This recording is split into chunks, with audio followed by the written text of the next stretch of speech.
Yo, what up? How's it going? And welcome back for another video. Today's video, we're going to be doing my personal top 10 favorite comps or comps to climb with on patch 11.2b. This is kind of a reroll edition because if you haven't played much of the patch or you're just not in the know, it is the age of the 3-star. The age of the 3-star is upon us. Everybody's rerolling, man, and it's working out really well. Going to level 9, psh, psh. Yo, screw level 9, man. We're rolling on 5 and 7, baby. Every single one of these comps are going to have a reroll type of feel to them. But some of them are kind of level 8 comps, like my first comp I have here.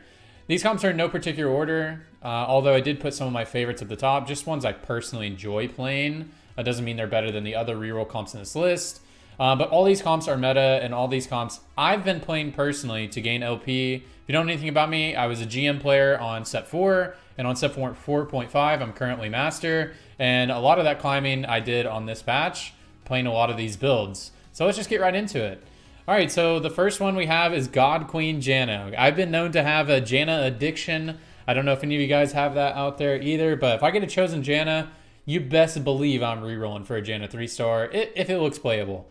So anyways, you play this when you get an early Janna chosen. You can play Enlightened or Mystic. It really doesn't matter. I find Enlightened to be a little bit easier if you get an Enlightened chosen Janna because you can play any assortment of front lines and stuff like that. But if you get a Mystic chosen Janna, it's really good, but it makes it to where you end up having to run like Divine frontline or maybe like a Duelist frontline for the early mid game, which is good. Like Enlightened Divine is great. It's one of my favorite front lines, but it just seems a little bit more open if you have Enlightened chosen. Don't worry about getting 6 Enlightened. 6 Enlightened is a huge bait. That means you have to run Fiora. And you don't want to have Fiora in your late game build unless you 3-star her for free. Is the only time I'd run that in a late game build, or if you're playing reroll duelists. But we're not going to talk about reroll duelists. So the Janna items are blue buff is our absolute best item. And if you can get a death cap in tandem with that, it's amazing. Third item that's pretty decent is like a GA. Is actually really decent, or Rage Blade is really good. But I wouldn't worry too much about the third item because you're going to have items for your other carries. If you get Mystic chosen, you can flex. You can flex 4 Mystics in this build, but it really depends on the lobby. Like there's a lot of ASOL players or you know, any other type of magic damage comp. Maybe there's a Vygar player, like 1 out of 100 players that you meet will be a Vygar player. Then 4 Mystics can be a very good alternative as well, or a Katarina player can be a very good alternative, but that's really just if you get Mystic chosen. And so there's your standard, you're just running the standard Enlightened Adept build with Talon as your main DPS carry, Morgana as a secondary DPS carry. But if you get a Janna 3-star, she's such a powerhouse and will just buff your Talon so much. And she's really just the enabler for this comp. But at 3-star, like if I have a 3-star Janna, I know I'm first placing. Like it is so, unless I got it like way late in the game, but if I get a 3-star Janna when I'm rolling on 7, I know I'm first placing that lobby. It's for free. So yeah, you can roll on 7 if you're close to Janna 3. But if you're not any close to Janna 3, like you just didn't natural any Jannas and you just have the chosen one, then you're probably not going to end up rerolling this and you're just going to go to 8 and roll for this board. And you can look for Jannas while you're doing that. I've Janna 3-starred plenty of times at level 8 and level 9. I've actually played so many Janna games over the set 4 and set 4.5 already. I've 3-starred them quite often at level 8 and level 9.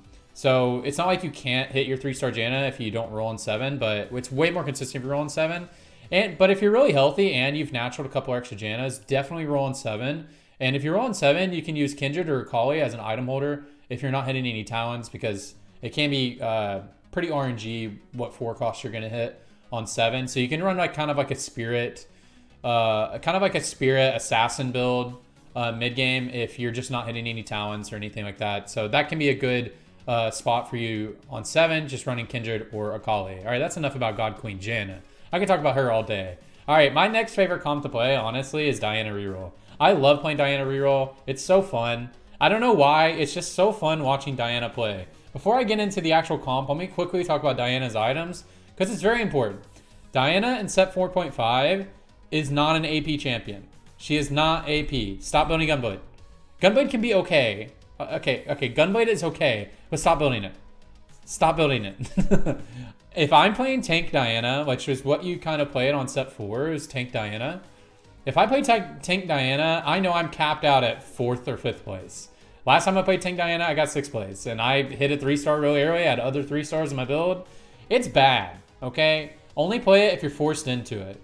Because if you're doing that, you're capped out at 4th place. If you play the AD version of the build, you're capped out at 1st place. Doesn't mean you're gonna first. Usually when I play this build, I average 2nd or 3rd place, but you can first if you high roll the build for sure. But the key items are IE and Runan's Hurricane. You just get so much damage off because with spirits, you're just getting so much attack speed. You can get so much damage. And it's kind of like Zed. Like Spirit Zed, you need that Runans to get all that splash damage.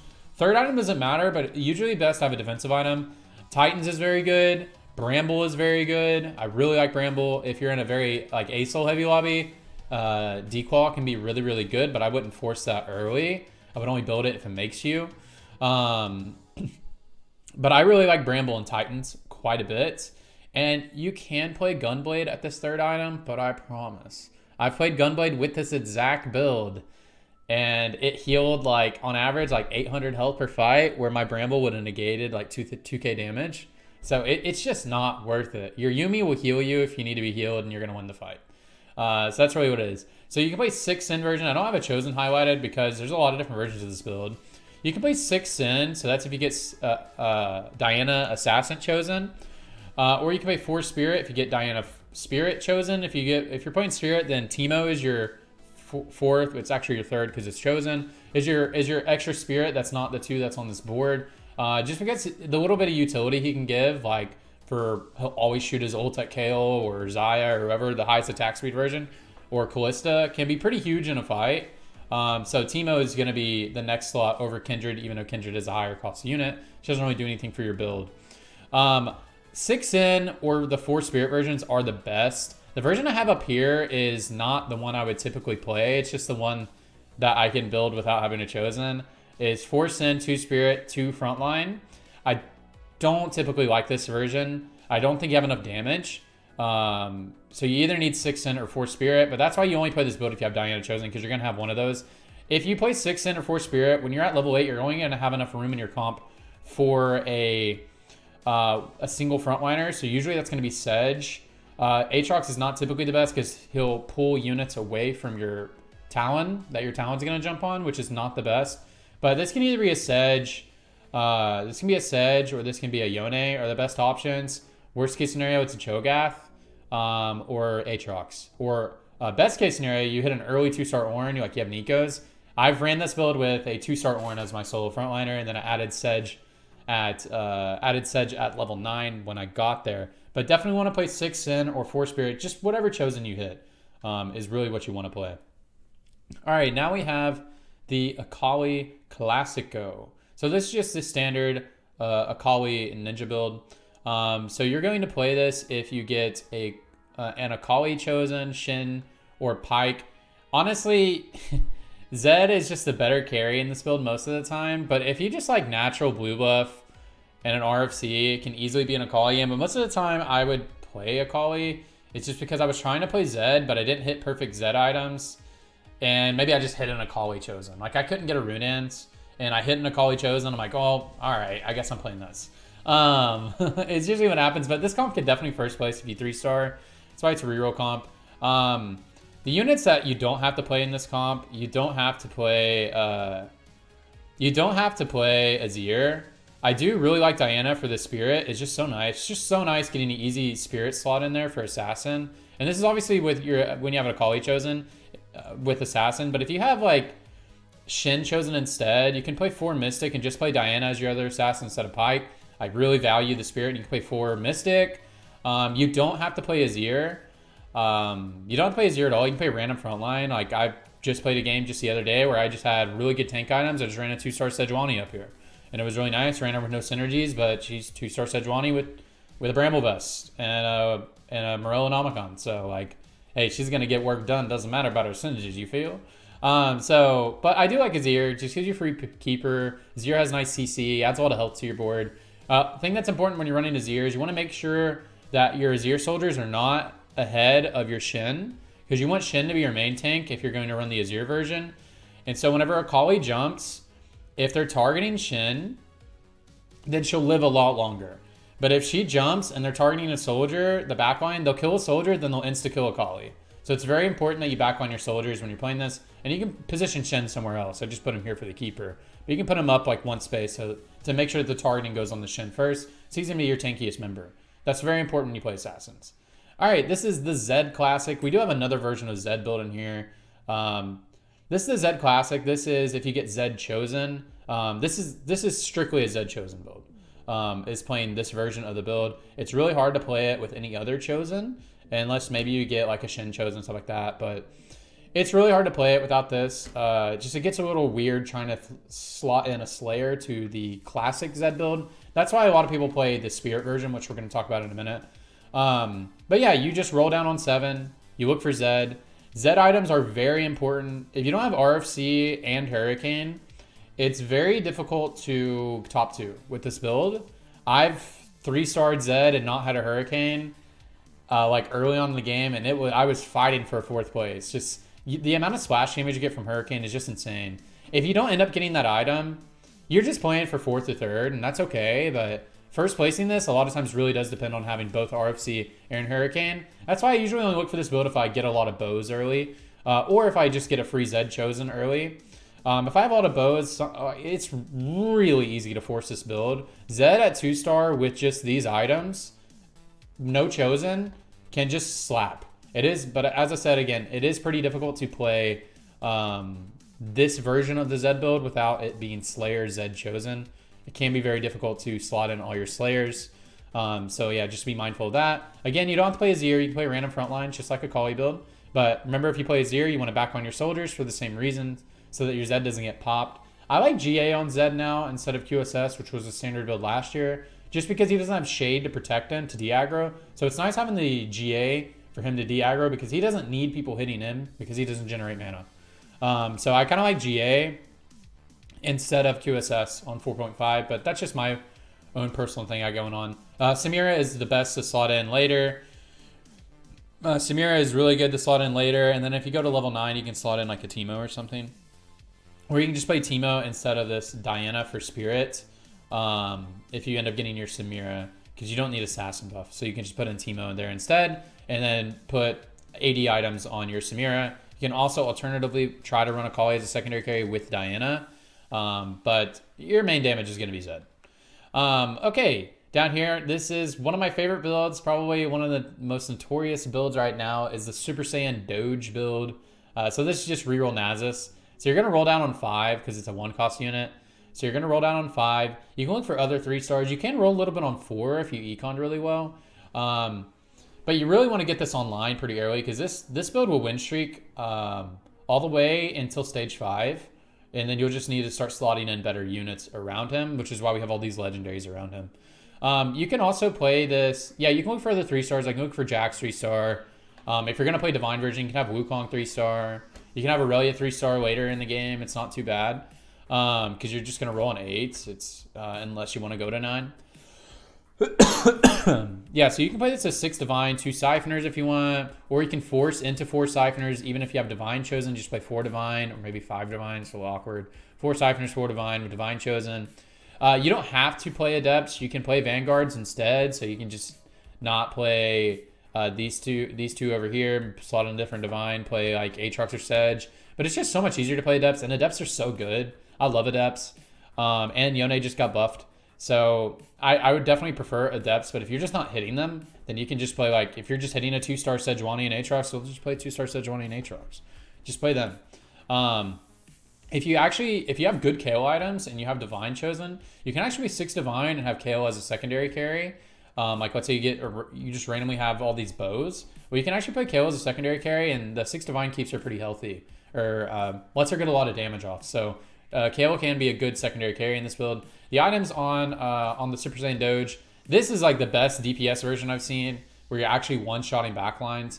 Also, you can play this with an IE to guarantee the crit every single time. It's really nutty. You can also just play full tank. It's fine as well, but this version seems to be better. Obviously, there's a lot of legendary units in this board. You can play different units. Like, this can be a Vlad. You don't have to have a Lee Sin in your build. This could be a Wukong until you hit, or this can be Kale. But this is just best setup. Blue buff is really good in this build. because it can go on a lot of different units. It can go on your Morgana, it can go on your Lee, it can go on your Yone. All super good items. Any items can go on Swain, doesn't matter. Tank, AP, doesn't matter. And then getting a Morello on your Morgana is very nice. I like this build a lot because it's very flexible and it's not super item dependent. Like I just showed like best case scenario. You can play a lot of different items, but this is best case scenario is what we're looking at right there. All right, here are the Bronze Brawlers build. I call it the Bronze Brawlers build because this is the most bronze this is the most bronze build I've ever seen that is meta. Like this build is actually meta, but it is so bronze. Like what the hell is this build? Anyways, I'm gonna turn my lighting up. But this build's pretty cool. You play this when you get Brawler chosen. Best one is if you get Kench chosen really early. Because that can be really nice because you can play Fortune really easily. I mean, you can play Fortune with any of the Brawler chosen, but it's just nice that automatically I have a Tom 2-star. And Tom is just so good at holding items. Holding like some of the tankier items. I didn't put them on here, but we'll talk about them. Shiv items are really flexible. I really like this version. I just first placed a game yesterday where I had like IE, BT, Hodge. Like her items don't really matter that much. But until you have 8 Brawlers, she's really not like, if you get to stage 5 and you can't hit your set, not having a QSS or an RFC can be pretty detrimental because your Shyvana will just die before she can transform. So you either want QSS or RFC is going to be best, especially before you hit 8 Brawlers. If you have RFC, obviously you'll just backline her. The 80 items doesn't matter that much, but I like Deathblade a lot. Can be really nice. Essentially with this build, you play Brawlers and you win streak to get to 8, and then you roll down to 0 looking for your set, looking for your Swain, looking for all this other stuff, and you're looking for 3-star Shyvana.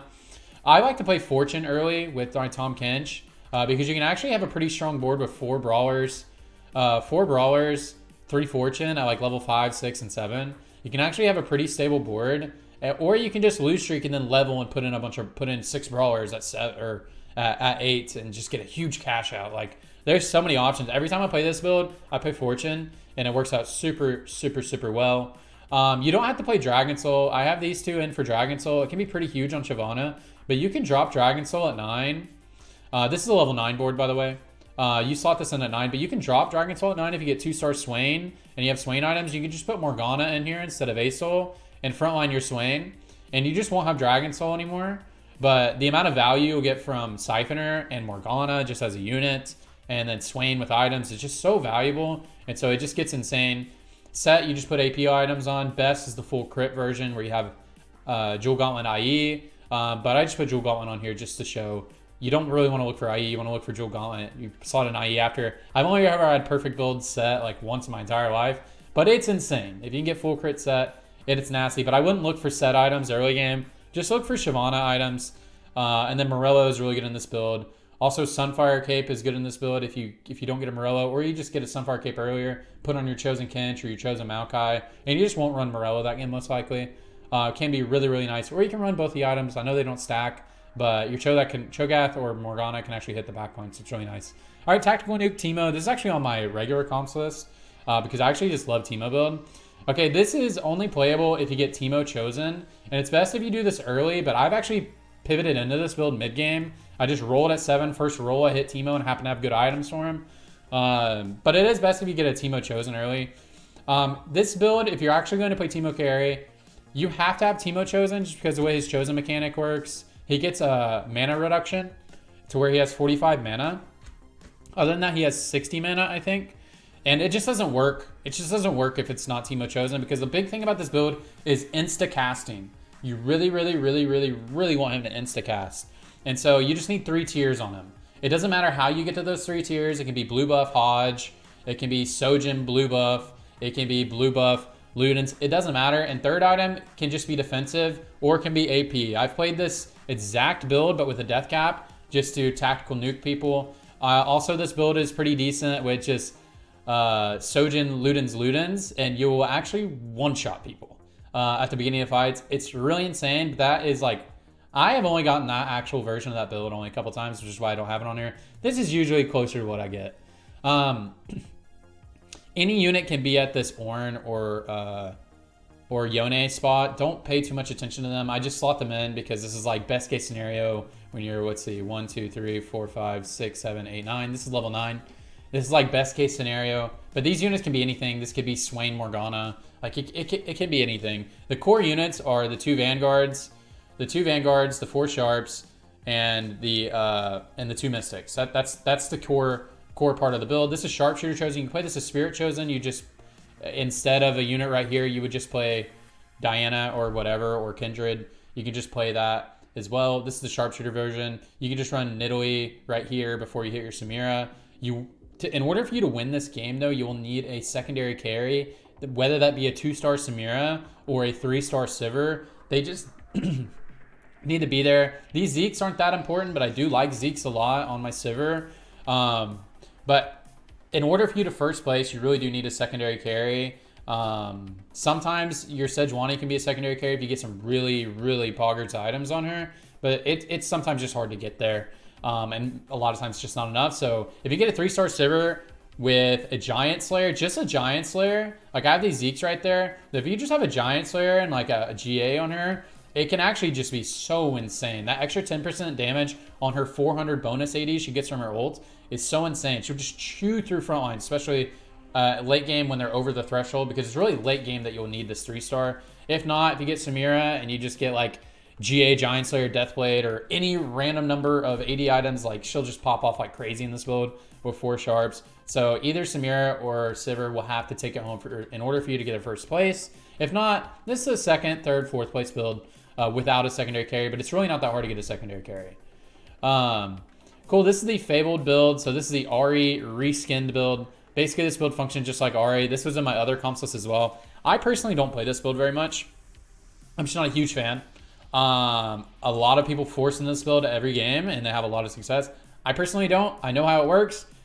I just don't like it very much. But you can play Vanguard, Mystic, or Fabled Chosen. Just flex on your Chosen. Like you can really play 6 Vanguard if you want to. You can play 4 Mystic, and then obviously you're going to be playing your 3 Fabled, because all the units have just insane Fabled bonus. You'll roll down on 7 for Nautilus and Nico. You can roll on 8 if you are stable, like if you have a lot of health and you have 2 stars, and if the Nautilus 3 isn't happening. But usually it's best to just roll on 7. Look for your Nautilus 3-star, your Nico 3-star, and then hopefully you can hit some Cho'Gaths while you're there. Morgana is not that important in this build. The main thing that's important in this build is buying time for your team. You can slot in a Spirit right here if you want to. A lot of times Yuumi is just enough. And you want these mana, it's basically just Ahri. You want these aura items on Yuumi, and you want her to cast a lot, giving your Nico attack speed. It's just like Ahri. You just need her to cast, and she just blows up the fight. And just like Ahri, do not play this build if you have to force into it with low health. Fights are very RNG. So if you're at like 30 health and you're about to roll down on 7, unless you just get forced into it and you have perfect items for this build, I would not be looking for this build. Because it is really hard to play from behind, because your fights can be so RNG. Sometimes your Nico will just throw her shit into Narnia, and like you don't know what happened, and the fight's just over. Or you get hooked by an Aatrox and you get CC'd by Sejuani, and then a Talon comes up and just whoop, kills you right in the back. It can be very, very frustrating to play this build. So I would only recommend playing this build if you have win streak early game, you have a lot of money, you roll on 7, you have good items, you hit. Or you just hit a Fabled Nautilus early, or a Nautilus Chosen early. Like that's the only times I'd run that build, and I would never run it with low health. It is way too hard. All right, this is the Great Value Vayne build. I actually first placed with this build just the other day, but it was Turbo Hyrule. This is a pretty Hyrule build. I only play this build if I natural 6 or 7 Tristanas, meaning I get the Chosen, and I'm just riding it out, and I get a free other 2-star. Is the only time I play this build, because you got to hit on this build early or it gets doomed pretty fast. Teemo and Yuumi are good units to 3-star along with your Tristana. The key things in this build is we're going to be playing Vanguard and Mystics. It's really going to play Aatrox, because you can get a free, just like in the Teemo build, you can get a free Cultist synergy. It can actually be very valuable late game. So that's why we run Aatrox instead of our Sejuani with our Braum. Also, it's just like really huge, especially if you're playing 3-star Teemo. For Teemo to ult into a clump that Aatrox just pulled into can just be really game-changing for a fight. And for Tristana's damage to automatically be getting on backliners is really, really, really nice. So it is going to be very important to have their 3 Dragon Soul in this build. This is the Dragon Soul version. It's easiest at 3 Dragon Soul, because it can get a really awkward trying to, you're like having to run frontline Brand for the mid game until you hit Swain. It's really awkward to do that because you just end up running Braum and Brand, and it's just like, it's really whack. But I have run a sharpshooter version without Dragon Soul chosen, and I third place that game. But it was really, really whack until we got our Swain and Morgana online. Yeah, so the QSS and some form of attack speed is a must, but this build is completely unplayable. You have to have QSS. You have to have QSS. Good thing is QSS components are not very hard to get. You have to have QSS on Tristana because she cannot be CC'd in that short window where she gains attack speed. And she gains her on-hit effect. You just gotta have uptime on her. And the other thing is, you need some way to get attack speed. Rage Blade is the best option, or maybe you can do like a weird dual spat situation. But if you can get double Zeeks, sometimes you don't even need Rage Blade, and then it's fine. You have double Zeeks and you have Spirit, you'll be okay. I ran the version that at first place, I had double Zeeks Chalice, and I never got my Rage Blade, and it was fine. But if you don't have some form of attack speed generation, it's very hard for Tristana because she does very slow damage, but if she's attacking really fast, it'll be quick enough to execute people. So that's very important. Giant Slayer can be very, very, very nice on Tristana because Tristana, as I said, she just doesn't get through frontliners quick enough because her damage comes out slowly, and then people have healing in their builds and stuff like that. So Giant Slayer can be pretty huge just to chew through those frontliners really fast because she can execute those backliners with her small damage. Can come out and actually kill those backliners pretty consistently, but sometimes it's a little bit harder chewing through that front line, and especially if she doesn't have her Dragon Soul active because you have to wait for Braum to die. Cool, but that's the build. I only play this with Hyrule, but I definitely first place with this build in Master Elo, so you can too. All right, this is Spirit Zed. This is the real Zed build now. Like, this is the real patented Zed build. I have Spirit chosen because I have actually found that you can take a Diana chosen early game and just straight force into Zed 3-star. Zed chosen is not really that important if you have Spirit chosen. As we said on the other build, when we're running the Ninja version of the build, it's very important to get Zed chosen because it's really awkward and hard to get in 3 Slayers because you're having to run all those ninjas. But in this version, it's really easy to get Slayers in if you have the Spirit chosen because you don't have to worry about slotting in all those random Spirit units. But Spirit Zed is just really insane. Important things, Zed items are insanely important. We already talked about this. If you don't have RFC Runeends, you're probably playing for 4th place. And if you don't have a defensive item, it's really hard to play for 1st.